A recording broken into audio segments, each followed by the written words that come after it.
Hey guys, tonight's movie review is for Ouija. A little bit about this movie.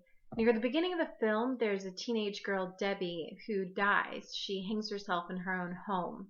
And her best friend, Lane, and some of her other friends, they have a really hard time trying to come to grips with this. They don't understand, why she would have done this. It seems really out of the blue that she would have committed suicide. And of course, they're grief stricken over the loss of their friend. So, one of the times that her best friend Lane is in her room and kind of looking through some of her stuff, she finds an old Ouija board.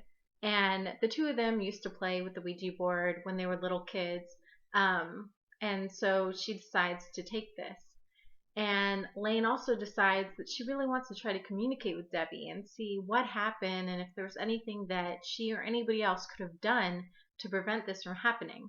So she convinces all of the friends plus her sister to come to Debbie's house. So they come to this house, get out the Ouija board, and they start asking it questions. And it starts to respond.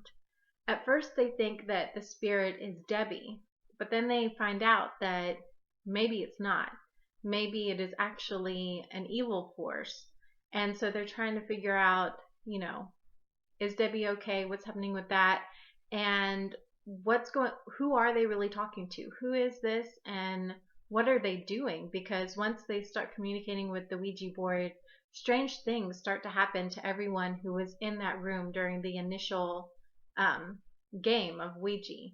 So they're trying to figure out who this spirit really is because they figure out that it's not Debbie, how they're going to stop it, and how to stop their friends from getting hurt or injured or any side effect that's happening from this Ouija board. That's basically what the movie's about.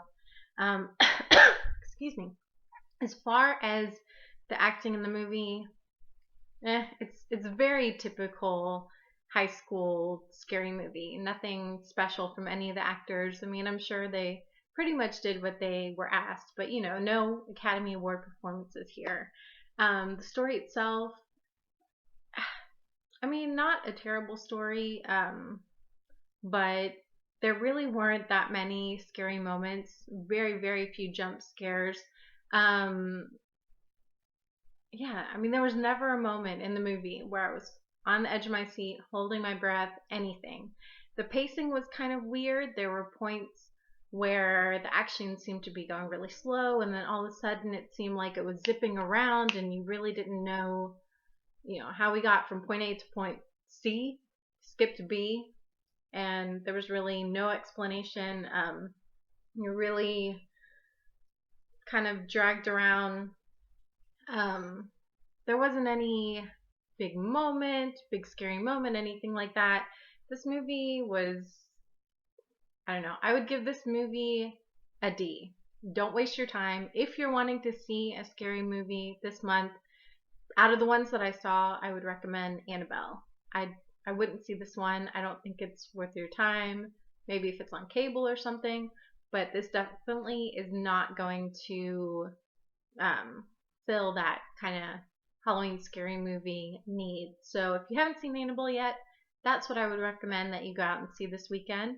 That's all I've got for tonight. Thank you so much for watching. It's a D on this one. Ouija is pretty much a dud. And if you have any comments, if you've seen Ouija, any comments about the movie or anything Annabelle, anything Halloween related, please feel free to leave it below.